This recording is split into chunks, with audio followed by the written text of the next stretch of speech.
imposé mais tey yéen seen mot parce que tey bu fekkee ne ndaw yooyu yëpp dem nañu te war a porter le combat.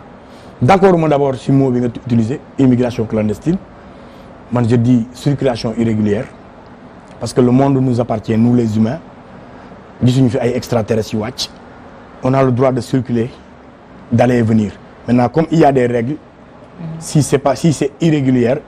on peut l'appeler comme ça mooy premier point. Deuxième point il faut aller à la source lan moo ko indi. C'est quoi? C'est parce que ils ont échoué lamentablement ci seen politique de jeunesse. Il y a aucune alternative. L'espoir des jeunes l'espoir nee naa la espoir aux jeunesse Sénégal ma nga ànd ak batalo Joola suux ci biir géej ga yàgg na parce que nag n'oublions pas que Macky Sall a fait 9 ans ak Abdoulaye Wade et à des postes stratégiques. musut nekk nawee ci ceeb bi rôle la ci mus a joué ça veut dire que on s'est tapé 21 ans de Macky Sall mais ñun ay jàmbaar lañ 21 ans de Macky Sall moom lañ dund 9 ans ak Wade 12 ans ak moom kese mais loolu bu ko Sénégalais yi fàtte 21 ans Macky mi ngi suñ kaw doole bopp bi fàttuñu on ne respire pas notre démocratie ne respire pas nos libertés nous sont privées. Il nous a arraché nos acquis démocratiques may ñu jàmm imposé ñu ay mbir yoo xam ne mosoo koo gis ci àdduna aucun respect ci suñu ay institutions le tissu social est brisé jamais mosuma woon xalaat ne Sénégal nit na fi toog di yenn discours yi naan kurul pël nañ ko nangam ba pare nga dem doxi sa soxla mosuma woon xalaat ne nit dina ne jël leen ay jaasi ngeen rey ñii suñ bugul jàllale nga dem doxi say soxla lu gën a terre à terre gis nañ sax ku xotti photo président nii xareet mu ngay dox soxlaam ku naan rey leen diw papaam diw ak nangam ak sàngam et à côté nga jàpp kenn ku ne maintien rek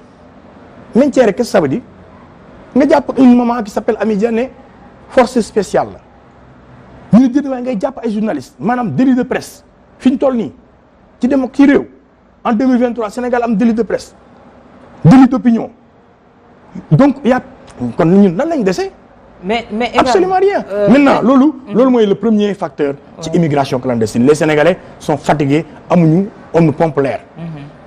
ñenn ñi dañuy dem parce qu'ils ont besoin de trouver du travail d'autres parce qu'ils ont besoin de s'exprimer Papito Kara soxlawuloon dërëm expression la soxla freedom la soxla liberté la soxla woon malheureusement il a péri en mer que yàlla veille ci amam ak tous ceux qui ont péri en mer quand tu prends des milliards dugal ko ci Prodac mu nasax ñu sàcc ko def ca la leen neex dageen ñu promettre woon amul il nous raconte des bêtises. ministre de la jeunesse nee na 450 milliards def nañ ko pour venir en aide aux jeunes ah. gis nga ko yow. laaj naa la ko yow nekk sur le terrain non 450 milliards yi sànni nañ ko ci géej gi jeunes yi demoon ci géej gi ñoo ko yóbbu. non daf ko jox jeunes yi ñu dem ak moom dugg ci biir ndox mi ñu lap. mais bu fekkee ne tey amu leen liberté de manifester Cyril. amu leen liberté yenn yëpp ñu pri mais en tant qu'artiste les rappeurs. dañu amoon benn kii bu engagé. tey également loolu ça manque ah. non ça ne manque pas. ben si on en voit plus. mais ñun yàggul dara génn nañ Badoola triple XL. mais est-ce que. je veux dire c'est vrai aussi. campagne médiatique bi ngeen ci waroon def nit ñi jotee ko askan wi jotee ko xam li ngeen bëgg a wax par rapport à la sensibilisation. parce que yow doo ko teg sa télé. c'est que xam nga. man du ma directeur des programmes moom laa la wax doo ko teg sa télé. keneen du ko teg directeur des programmes doo ko teg keneen du ko teg télé xam nga il faut ñu comprendre benn affaire dañ dem ba benn moment boo xamante ne nii Sénégal nekkatul rek benn réew boo xam ne ñeenti voix moo fi nekk pour promouvoir quelque chose. bu fàtte ne 2011 y avait même pas de réseaux sociaux comme ni mu amee tey Skype moo fi nekkoon ak Viber. et pourtant on s'est fait entendre pourquoi parce que les deux seules voix yi ñu doon jaar moo nekkoon Walfadjri ak TFM ala kulli xaal dañ ñuy dégg. parce que Sénégal yëpp ñu doon dégg mais aujourd'hui il y a une multitude de voix et canaux mais les plus probants pour ñu ci bëri nangootuñu jouer ce même jeu donc les donnes ont changé. maintenant et c'est ce qui se fait. ça ne s'arrête pas à vous. Non, c'est ce qui se fait. Oui, moom laa la wax léegi c'est ce qui se fait maintenant il y a de moins en moins nos frères artistes ils ont choisi une autre voie et je respecte c'est leur choix mënuma forcer kenn mu ñëw def li may def man li ma mën mooy di def li may def fexe di ko def ni ma ko war a defee nit ñi di ko gis di ko teg seen bët mënuma nag contraindre x ou z ne ko kaay nga def par force li may def parce que artiste nag responsabilité la face à ton pays face à tes citoyens et par rapport au futur suba nettali bi la bu fekkente da nga jàpp ne yow réew mi neex na ba yow ci po nga ne yow kooku c'est ta liberté moi je peux pas te l'empêcher bu fekkee ne nag xam nga ne réew mi jafe na parce que ces Sénégalais là qui te consomment qui écoutent ta musique qui payent des tickets pour tes concerts qui te suivent qui te follow et trucs ils sont dans des difficultés ils ont besoin pour que yow nga porter leen seen message defuloo ko nga nekk ci leneen kooku c'est ton choix man mënuma la imposer un choix mais là gëm naa ne su nekkee ne à chaque fois que ñu teg ay milliards pour des projets ñu nasaxal milliards yooyu tegal ñu fi ay DER ay FONGIP nga xam ne que du Sénégalais yëpp ñoo ci am accès les marchands ambulants qui sont ci feu rouge yi nii tey jii ñooñu ñoo waroon am accès ci projet yooyu noonu ñoo waroon am accès ci financement yooyu amuñu ko parce que mënuñu bind projet xamuñu ni ñuy bindee projet xamuñu fuy luy FONGIP xamuñu luy DER musuñ koo dégg déjà les noms c'est des problèmes tu peux pas parler à un gars qui vient du village jàngul école mu ñëw di marchand ambulant nga naan ko ay FONGIP da nga koy fekk ci sa la mu dégg pour mun ko xamal da ngay def la promotion de ces antennes qui ont été créées avec beaucoup de milliards dem wàcc si ñoom xamal leen ko qui va en profiter ce gars là bi nga xam ne dafa tayal bëggut liggéey mais xam na ni ñuy bindee projet c'est lui qui en bénéficie au détriment de ces jeunes là bu fekkente ne am na yeneen milliards ñu ne lan 1000 milliards Covid nga waroon see jàppale askan bi ngeen jël ko lekk ko nasaxal ko enquêtes yi génn ñu ne ñii ak ñii dañ leen war a jàpp te ba tey déggoo kuñ ci jàpp ñi def ay enquêtes yi coxo ay waya xam nga loolu askan boobu fan lañ jëm les jeunes n'ont plus d'espoir c'est ça la réalité maintenant en tant qu'artiste je souhaite que kenn bu mu jël géej bi bugguma ko bu ma sañoon kenn du jël géej bi parce que tous les risques ñoo ci nekk mais nit bu sës ba dem bay jël géej bi xëy na boo koy wax du la sax dégg lan moo tax loolu nag wax naa la fay du fi jeex mais ñu bëri ñu ngi décrier temps yi ne on cherche à nous divertir tey jii par rapport ak essentiel bi ñu ne saison lutte ak yooyu yi ni mel on passe à côté de l'essentiel tey jii est-ce le cas réellement est-ce que du moment yoo xamante ne tamit non les lutteurs aussi seen liggéey la ñuy def il faut aussi partir de la société xam nga il faut ñun tamit ñuy bañ nag di tirer sur tout quoi kii bëre aussi bëre mooy daan dooleem ci lay ñaq ko koy supporter kooku yow la mais li ma mënut a comprendre xam nga mooy lan mooy nga permettre nit ñi dem plus de 35 000 personnes dugg ci stade pour seetaan benn lamb nga ne mënoo sécuriser benn marche bu ñu war a def loolu mënuma ko d'accord pourquoi le préfet ne ñun suñ marche mënu koo sécuriser te pourtant sécuriser na arène bu def 35 000 personnes xam nga kon loolu waxu caaxaan la li ma mënut a nangu mooy pour des raisons politiques ñu teg suñu université Cheikh Anta Diop tëj yeneen université au Sénégal pour des questions politiques man gëmatuma sax ne université ñi ko taal ay manifestants lañ gëmatuma ko waxuma ne non awma preuve bi moo tax waxuma ne loolu la mais dama ne gëmatuma ko au début xawoon naa sax ne way xëy na booy ñoo ko taal ba commencé naa non c'est pas bien on peut pas brûler l'université sama biir xel ma di ko togg mais quand j'y réfléchis bien je me dis qui a intérêt à brûler l'université parce que nag bu dee jeunes yi la amuñu intérêt bi parce que kon duñ fa mun nekk su dee opposition la entre guillemets comme nit ñi bëggee gëmloo arrangé wu leen parce que l'université dafa am redondant ci la lutte dans la rue kon kan moo am intérêt à ce que kenn bu mu dem université kan la c'est qui c'est le parti au pouvoir c'est l'État c'est des trucs c'est des machins donc moo tax ma ne man am naa brin de soupçon ce que je dis c'est clair waxuma ne diw la waxuma ne diw mais dama ne gëmumatuma ne manifestants yi ñoo ko taal d'accord keneen moo ko taal ña ko taal xëy na mooy ña nga xam ne bëgguñu nit dem université kon man loolu laa gëm qu'on arrête pas nañ bàyyi seen caaxaan yi. d'accord tey dafa am information boo xamante ne vendredi moom la ñëpp xëyee président dem ci Paris Emmanuel Macron ne su paree ci présidence de la République bi sous peu am utal na ko liggéey foofu sa France mu nommé ko envoyé spécial du 4P c'est-à-dire Paris Pacte for Peace and Planet. léegi loo ci wax. loolu noo koy jàpp ça ne m'intéresse pas Macky li muy doon après dafa ma intéressé man. mais tey mu dem ba France ñu koy nommer loolu. waaw loolu lan lay augurer lan lay wane. ci bi mu nekkee fii ci réew mi. il a accompli sa mission en tant que tirailleur c'est tout. ah ouais ah bah oui ay actes ñoo ko posé franc CFA mi ngi fii ñu war ko xeex moom mu ne franc CFA baax na moom Ouattara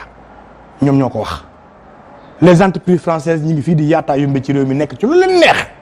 kenn du leen sonal kenn du leen inquiété ci dara des jeunes sénégalais des Sénégalais de l'étranger veulent investir dans leur pays c'est impossible on prend nos terres on les donne à des étrangers pomme de terre boo ko bëggee ci indiens yi ngay dem bisaab sax léegi boo ko bëggee ci chinois yi ngay dem leneen ak leneen boo ko bëggee ci nasaraan yi ngay dem ci tubaab yi ngay dem kon mission accomplie la pour man je l'ai toujours dit le Sénégal tant que wala yenn Afrique pays africain mi ngi resté sur ci loxo yenn xeetu leaders yi on ne se séparera jamais on coupera jamais le cordon ombilical avec la France qui restera une mère patrie pour ces pays africains là. looloo waral service rendu oui merci pour ton service rendu il a rendu service oui à la France parce que la France a des intérêts qui gèrent au Sénégal les armées françaises fii nii vous pensez que ça c'est avoir son autonomie ça c'est de la souveraineté qu'il y ait beaucoup d'armées de militaires français établis dans notre pays et dans des endroits stratégiques l'un des camps militaires est le plus proche le camp militaire sénégalais le plus proche de l'armée sénégalaise est à 200 kilomètres du palais bi ko gën a jege mooy armée française vous pensez que loolu yoon la c'est-à-dire que suñu palais de la République France tey bu ko neexoon bu bëggee enlever suñu président wala leneen day benn oto mooy génn rek ñu baare ñaari circulation jaar dugg palais je ne suis même pas sûr qu'il y a pas de voie souterraine parce que c'est le truc colonial qui est toujours resté en place mais c'est aberrant que armée militaire française am un camp militaire à 200 mètres de notre palais de la République loolu du yoon dañ fi war a jógee où sont nos militaires sénégalais où sont nos généraux nañ ko kaas loolu du yoon mais nañ dem France est-ce que tu verras un camp militaire à Paris à côté de l'Élysée la ilaha illallah loolu da nga koy xalaat donc pour tous ces actes pour toutes ces façons de faire le patronat français qui vient comme mais même Marine Le Pen est venue et a été reçue par les honneurs même Marine Le Pen donc lan la Macky desel France moom moo waa France wàccoo nañ kay gàcce ngàllaama ñun kay la wàccoowul ak dara c'est la vérité et li ma lay wax ay fait laa koy teg ay fait la armée française a ngi fi entreprise française yaa ngi fi même des entreprises françaises en faillite ont été tu vois Macky les a donné un regain de souffle mooy SNCF bu terre beeg ñeneen comme joxoon centrale solaire baak au détriment de Sénégalais un Akon qui voulait faire ça ak Thione au détriment de ces Sénégalais là ñu jox ko ay tubaab donc kon kay moom ak tubaab yi wàccoo nañ ñun kay la wàccoowul dara. ah Sénégal on peut pas dire que ces 12 ans là il n'a rien fait voilà. ces 12 ans les 21 ans de Macky lan la fi def. indil na leen TER ak BRT. TER ban nañ wax ci TER bi tu penses que c'est pour les Sénégalais TER bi du pour ñu on travaille pour la France parce que xaalis bi day dem d'abord. On travaille pour payer les Français. Deuxièmement, le TER, il n'est pas pour tous les Sénégalais. Le TER a été fait pour les nantis qui ont décidé de quitter Dakar pour dem dëkk ci banlieue bi ndax dañuy garer seen oto jël TER bi mais man su ma solee sama tenue mécanicien du ma dugg ci TER man sama yaay buy jaayee jën Bargny war a xëy bu yoree ndàmb jënam du dugg ci TER bi mécanicien bi war a jëndi pièce di foncer pour war a delluwaat Bargny liggéey du dugg ci TER bi. keneen ak keneen il devrait prévoir ce qu'on appelle des wagons marchandises et des wagons ouvriers chaque 2 heures de temps au moins ñu xam ne ouvriers yi ak ñi jaay ak ñi nangam bii mooy seen train ñoom ñu xamee ko identifier ko. mais est-ce que loolu du marginalisation également. mais c'est pas une marginalisation au contraire c'est une rationalisation du transport public quand tu crées un. non bu fekkee da ngay créer ay wagons yoo xam te ne ñii pour ñii. la léegi yow da ngay jël borom costume ak cravate yi la ñii. pour non pas borom costume ak cravate. est-ce que am nga droit yow dem ville yóbbu sa ndàmbu jën. loolu moom xel xalaat. mais am nga droit dem ville ak sa ndàmbu jën. waaw boo jëlee oto mun nga ko yóbbu. soo jëlee kalandoo mun nga ko yóbbu. soo jëlee war geene mun nga ko yóbbu. soo jëlee car rapide mun nga ko yóbbu léegi boo jëlee TER xam nga doo ko jël. pourquoi donc TER dafa discriminer. c'est un train discriminatoire. ci sénégalais yi ci poche sénégalais yi. BRT c'est pas mauvais du lu bon